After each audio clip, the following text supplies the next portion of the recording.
So after 31 years of professional tennis, that also included a record 7 Olympic Games, 18 Grand Slams later, Leander Paes now becomes the first Asian man and the first ever Indian to be included in the International Tennis Hall of Fame. Leander, thank you so much for speaking to India today. Many, many congratulations first up.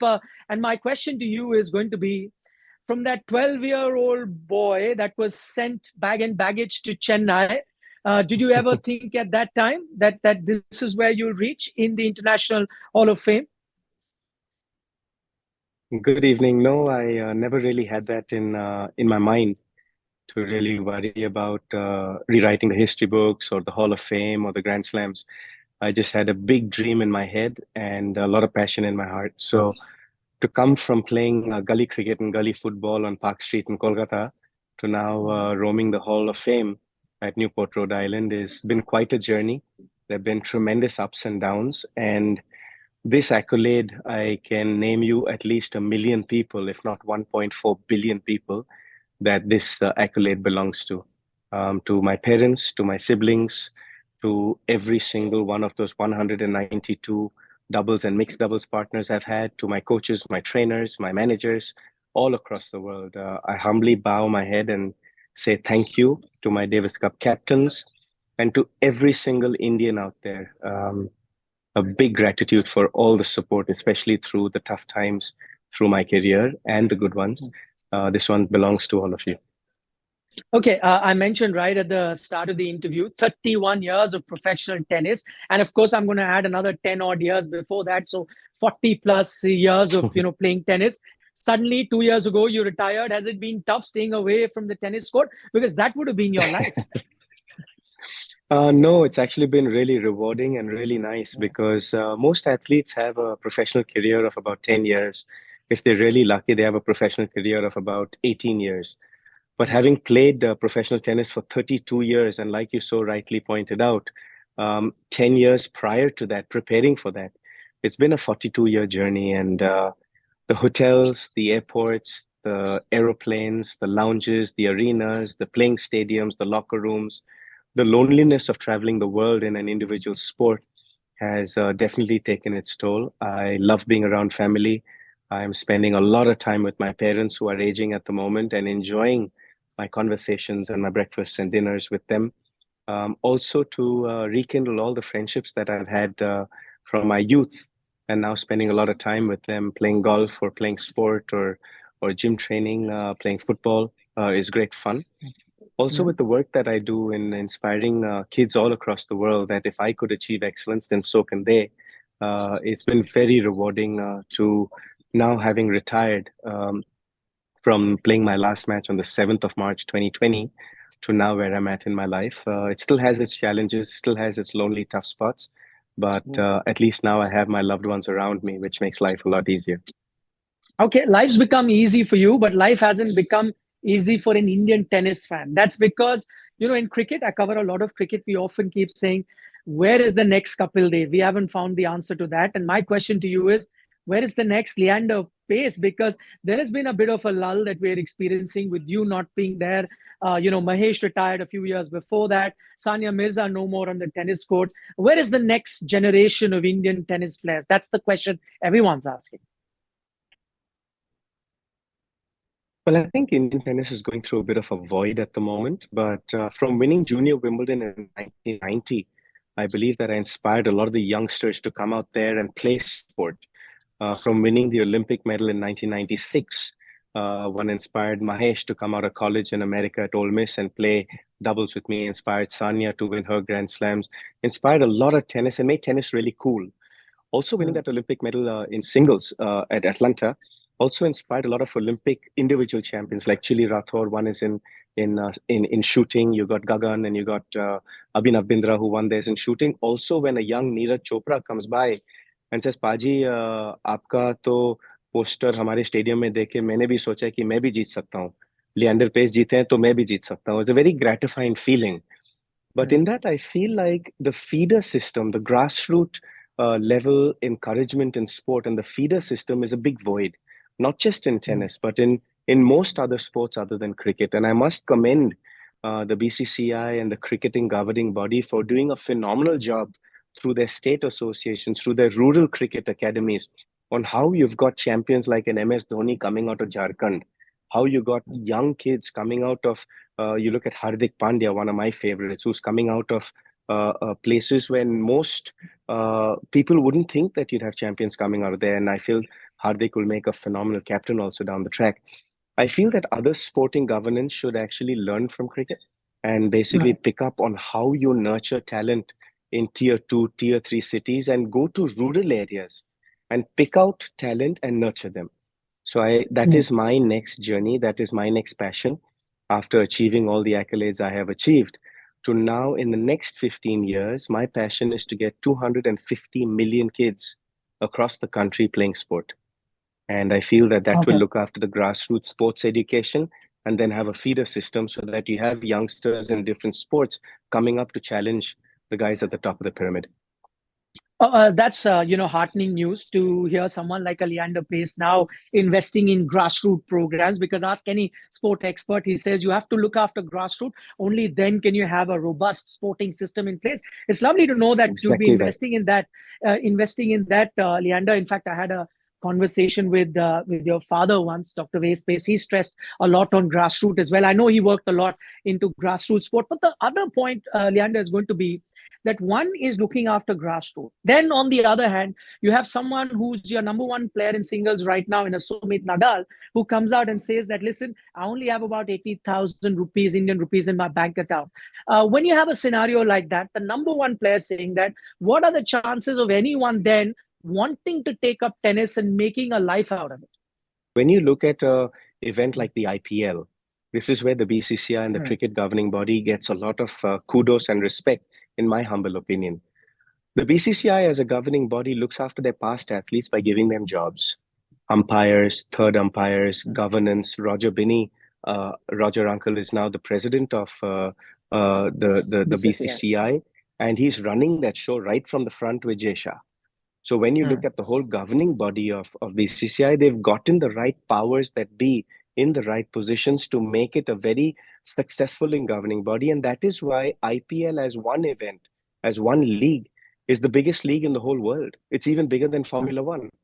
The amount of money that is generated, pertinent to the question that you ask, the amount of money that is generated through corporate sponsorships of on-field branding, on-camera branding, um, is so immense that athletes and players get auctioned for millions of dollars. I'm not even talking about 6 crores and 5 crores, not even talking Hmm. about 80,000 rupees that Sumit Nagal is talking about.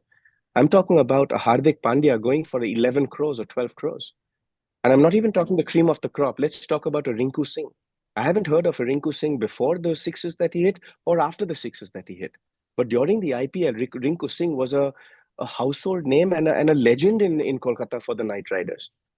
So Hmm. in that, I feel like leagues like the IPL, I feel like events like that, I feel like governing bodies like the BCCI need to be learned from. You need to replicate that. Other governing bodies of other sporting associations need to learn from that and look after their present athletes and look after their future athletes. Hmm. On Marine Drive itself, there are more cricketing clubs than there are tennis clubs in the whole country. And I Yeah. think that is something that needs to be learned from. The amount of money that is churned from one athlete in the IPL is more money that is spent on tennis in running of tennis. So in that, I feel like I'm always one to be very positive. I'm always one to find a solution rather than sit back on an armchair and criticize Hmm. and pull fingers at people. And I Hmm. feel that it's important, like for people like us, to come back and actually do something good. People like us to come back and promote the sport. People like us to come back and find a way. So through the Tennis Premier League that I've had, we just finished season 5, and here now, the league is growing year after year. Next year, we're hoping to take the league international and take it to Dubai or the Middle East. And in that, getting Indian athletes, Indian tennis players to rub shoulders with Grand Slam champions and rub shoulders with international players so that they better their craft, and also to bring corporate dollar to this or corporate rupee to this so that the athletes benefit. In that, I feel like sports like javelin, sports like shooting, sports like pickleball, sports like that are growing, sports like badminton are growing Hmm. such leaps and bounds. Look at Kabaddi League, look at table tennis, the way they're doing, look at badminton, the way they're doing. I think that sports like that are really coming forward and challenging tennis, where tennis was firmly the second sport after cricket in the 90s when I won my Olympic medal and I won my Grand Slams. Today, tennis is kind of dropping as far as there's a big void as far as athletes to come in. So, um, unlike, you know, I don't like sitting back and pointing fingers. I want to be the game changer. I want to be the one making a difference. That is why I'm going to the grassroots through tennis, through cricket, through hockey, through football, through track and field, through swimming, through physical fitness, mental fitness, and emotional fitness, getting into the grassroots to nurture athletes to have a feeder system coming up.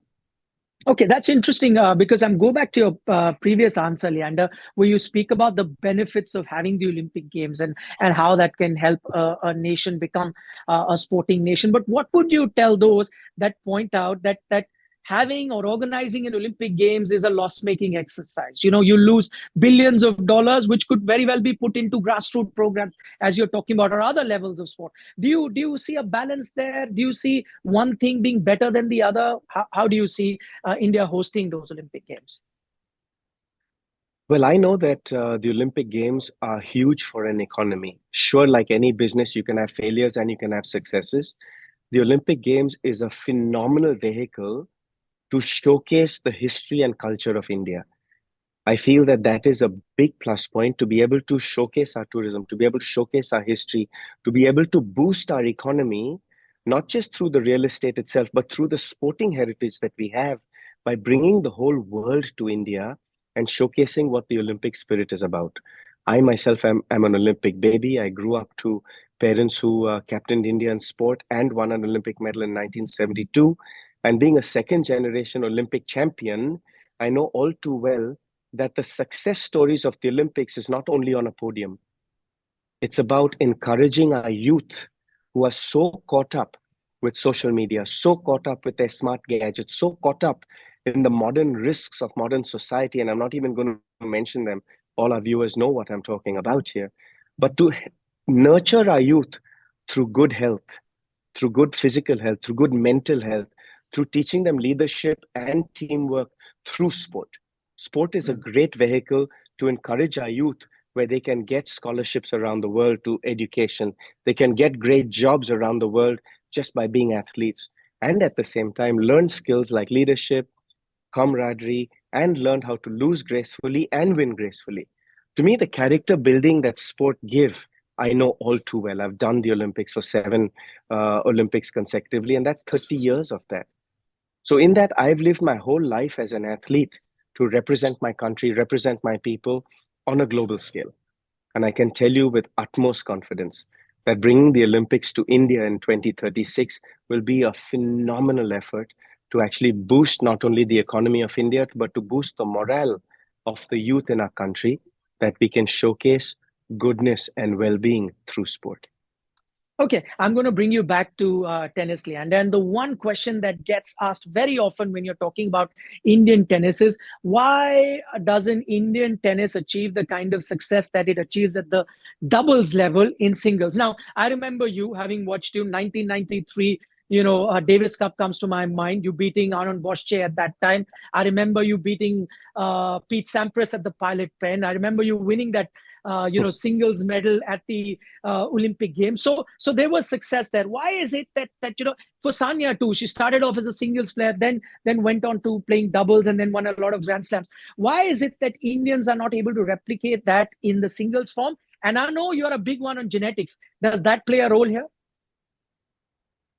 Yes, genetics play a big role here in terms of the physicality of the demands of the sport. So if you look at contact sport, right, like rugby, football, basketball, Indians don't really excel in that. When you look at cerebral sports like chess, badminton, tennis, cricket, um, Indians really excel at that. Even if you look at hockey, which is our national sport, when we played hockey on grass, we excelled in it. We won the Olympics and then won medals at the Olympics all the way till 1980. When you look at the minute hockey moved to AstroTurf and became more physical and faster and more contact, we haven't done so well as much as we did in the 70s and the 60s. So I feel like when you look at sport like tennis, where the demands physically are so much on the physical attributes, where the average height of a tennis player today is about 6 feet 3, 6 feet Hmm. 4. I mean, I'm 5'10" on a good day. Secondly, when you actually look at the mental aptitude and the physical aptitude of the professional athletes on the pro tour, Rafa Nadal and Djokovic are playing matches that last 5 hours, 6 hours. They can barely stand in prize ceremonies after the match. When you look at Serena Williams, Venus Williams, you look at Iga Swiatek today, you look at Sabalenka, their physical prowess is really daunting. So in that, I feel like the doubles game is more, Indians are more made up for the doubles game. I feel like when you look at the current tennis players, I have so much respect for them because, as Sumit says, with a lack of funding and a lack of support, they're still out there on the international circuit, working day in and day out, traveling. 99% of tennis tournament guys are outside the country. They're not in India. Our cricket team has the luxury of playing 70 to 80% of the year in India. IPL is in India. So there's a whole world of difference when you talk about a global sport like tennis, where sometimes you have to travel to Auckland, New Zealand, and other times you have to travel to Machu Picchu, Peru. The vastness of travel and the expense of conducting a professional tennis career is immense. You don't have Hmm. a association that pays for that. You don't have a governing body. You don't have a club that bears your expenses. You got to do it yourself. So I have tremendous respect for every individual professional athlete, not just in tennis, but in track and field, in badminton, in shooting. I mean, 99% of our athletes in India outside cricket are all doing it on their own family's esteem, are all doing it on their own individual capacity. And to me, to every one of those boys and girls out there, I tip my hat in respect for all of them. They are the true patriots of our country who go out there to be the best that they can be in their field. Okay, interesting. I have a counter argument on the genetics bit, as you mentioned, and I'm going to quote one of your favorite sport or your most favorite sport. That is football, and it's interesting that I'm speaking to you on the 1 year anniversary of that FIFA World Cup final, which I know you were in attendance there, watching that particular game. Lionel Messi winning that. So the argument is, if physical sport and if Indians aren't made up for that, what do you make of a Lionel Messi? You talk about you being 5'10" on a good day, a 5 feet 6 inches Lionel Messi, a 5 feet 7 inches Andres Iniesta, or a 5 feet 8 inches Xavi Hernandez. How is it that those guys with that physicality are able to compete in probably the most competitive sport in the world, and then we as Indians struggle? Is it the lack of the system, or is it again down to genetics? Not a bad point of view, but a Hmm. mediocre argument. Because Lionel Messi is playing in a position, Xavi is playing in a position that is a striker, a ball handler in the front of the field. If you Hmm. put Lionel Messi as a defender or as a goalkeeper, he wouldn't make his gully football team, let alone play for Argentina in the World Cup. If you put Fair point. a certain positions need certain genetics, that is the first point to answer to your conversation. Secondly, is that the style of play that a Xavi or a Iniesta, also a short guy, or a Pele, also a short guy, or a Messi play, the style of play is very different to a Hmm. Ibrahimovic or to a Cristiano Ronaldo, right? That's one. Yeah. Secondly, you forget that Lionel Messi, as a 11-year-old, was picked up by Barcelona FC, picked out of Buenos Aires, and taken to Barcelona to train in Nou Camp. Now, I've trained in Nou Camp. I know how professional their sports science centers are. I know how professional their sports knowledge is. I know how professional their playing arenas are. I know how professional their online academics are, which are very important to the Indian ecosystem and the Indian psychology to continue your academics while you're taking a risk at your real profession, which is sport. We're still fighting a day and age today in the 21st century where parents are doubtful and worried, and rightly so, that if you don't make it and earn a living playing sport, then Hmm. what is your fallback? So academics still become primary in an Indian psychology or in Indian culture. Whereas now, at least, our young girls are able to avail of equal scholarships to American colleges as boys do. Because Hmm. Title IX, which is basically a technical system in the NCAA system, that every university that has 3,000 or 4,000 scholarships for boys also has to have 3,000 or 4,000 scholarships for girls. So any university like Harvard or UCLA or USC or the Tar Heels that have an American football team with 133 scholarships for the boys have to equal that on the girls' side. So hence, on the boys' tennis team, you maybe have 2 or 3 scholarships, but on the girls' tennis team, you have 10 scholarships. On the boys' football team, soccer team, that is, in America, they call it soccer there. Yeah. Apart from American football, the American soccer team on the boys' side, you may have 10 scholarships, whereas on the girls' side, you have 30 scholarships. So hence, our Indian girls are also availing of academic scholarships when they go to play for a college in America.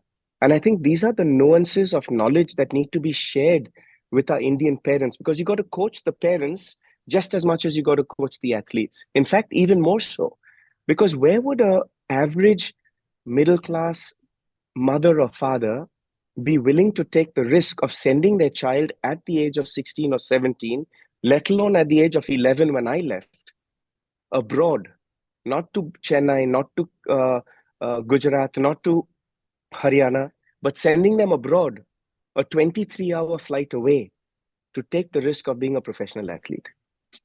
Yeah. So your point is valid, but the argument is weak because of the fact that genetics play a huge role in terms of Indian philosophy and ethnicity and culture.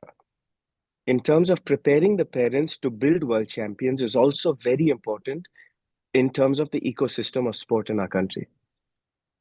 Okay, one final question, Leander, before I let you go. I know you've had a long day doing plenty of interviews, and this is again pertaining to tennis. Just a few days ago, we had the Indian team, the Davis Cup team, being announced to tour Pakistan. This is going to be the first time in 60 years that India is going to be touring Pakistan, an opportunity you did not have. Would you be concerned about security or anything like that? If you were one of the boys playing today and your association said, go and play there, you'd do that? I would have loved to have gone. I always put my hand up when it comes to playing for the country. And also when it comes to national security, then it's left to the powers up in Delhi to protect us, and our governing body, the All India Tennis Association, to protect us. So I have no doubt in my mind whatsoever that they will do their best to protect our team. That being said, you could be sitting anywhere in the world today, as you can see how vulnerable the world is, and a terrorist attack coming anywhere. I mean, my parents were in Munich, Germany, when Palestinian terrorists took Israeli athletes hostage, and so on and so forth. And I myself was in Atlanta, sitting at the AT&T garden when a bomb went off there. So, are you safe anywhere in the world today? Not quite sure, but you have to have faith in your own karma. You have to have faith in the powers that be. That sport as a vehicle has always stood the test of time. World War II was stopped so that the Olympics could continue. So I believe that the love and the passion and the goodness of sport as a vehicle unite the world. And sure, are we going to have negativities around the world, to say the least? Sure, you're going to. But I believe sport is the one vehicle that is inclusive, that brings the world together in competitive nature of Davis Cup or of competition, to actually bring happiness and faith and goodness around the world. And that's what I like to believe. And I've been very blessed to have played a sport like tennis, which has equal prize money, equal opportunity, equal rights, to showcase around the world the goodness of sport. And I think that will continue for generations and generations to come. Sport is the greatest way to nurture our youth and give them jobs, give them education, and give them a way to put bread and butter on the table. Especially now when there's a lot of vulnerability around the world, sports a great vehicle. It's interesting, Leander, you talk about that Munich Olympics. There can never be anything good that comes out of a terrorist attack. But if there is something good that came out of that terrorist attack, was that Leander Paes was conceived at around the same time, because the Indian team was hauled up inside their rooms. I believe they were right in front of where the Israel team was. So I think that's the only good thing. But Leander, thank you so much for being generous with your time, speaking to us here at India Today. Here's wishing you all the very best in your future endeavors, where you talk about touching the grassroots, and maybe you always inspire the next generation, but actually, going down to the grassroots and helping them, graduate to the next level across sport. All the very best with that. I always love being in interviews with you. You got me there on that one in the Munich Olympics. And to all our India Today viewers out there, bring happiness and love around you. The world's in a very vulnerable state at the moment, and with a bit of empathy and a bit of love and a bit of inclusivity, you can bring happiness to anybody. This International Tennis Hall of Fame induction belongs to each and every one of you, and I bow my head in gratitude for all the decades of support you've given me. Jai Hind, Namaste.